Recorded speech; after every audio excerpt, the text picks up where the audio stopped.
Barbecue के साथ सर्व करने के लिए 3 चटनियाँ मैं तैयार कर रही हूँ। सबसे पहले जो चटनी मैं बना रही हूँ वो है पुदीने और इमली की चटनी, जिसके अंदर हाफ कप पुदीने के पत्ते हैं, नमक हाफ टी स्पून, जीरा हाफ टी स्पून, 2 से 3 क्लोव्स लहसुन के हैं, 3 हरी मिर्चें हैं, हाफ कप इमली का पल्प है। यहाँ पर मैंने चॉपर ले लिया है, इसके अंदर मैं डालूंगी पुदीने के पत्ते,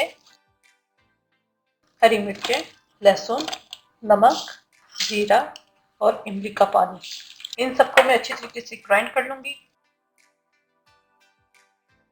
ये पुदीने और इमली की चटनी तैयार हो गई है, इसको मैं निकाल लूंगी।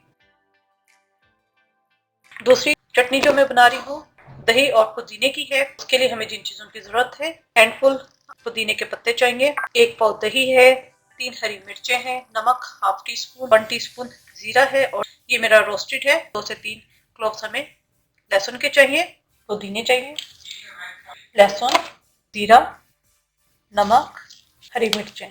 पहले हम इन्हें जो अच्छी तरीके से ग्राइंड कर लेंगे।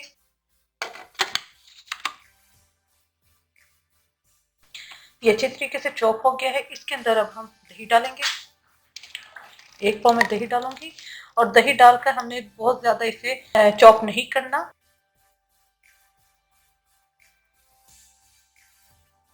ये दही और पुदीने की चटनी जो है वो तैयार हो चुकी है, इसे मैं निकाल लूंगी। हरी चटनी बनाने के लिए धनिया है मेरे पास, पूरा बैंच था, उसे मैंने साफ कर लिया है।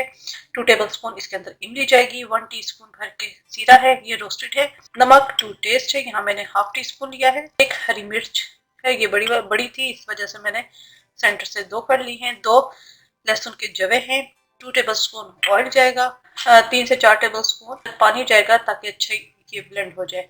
मैं धनिया डाल दूंगी। इसके अंदर मैं पुदीना नहीं ऐड कर रही। इमली का पानी, नमक, जीरा, लहसुन, हरी मिर्च, थोड़ा सा मैं इसके अंदर पानी ऐड कर दूंगी, और ऑयल।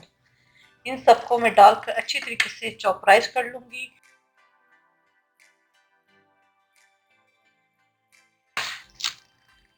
जी, ये हरी चटनी भी हमारी तैयार हो गई है, इसे भी मैं बाउल में निकाल लूंगी। 3 मजेदार चटनियाँ तैयार हैं, दही और पुदीने की, हरी चटनी और इमली और पुदीने की चटनी।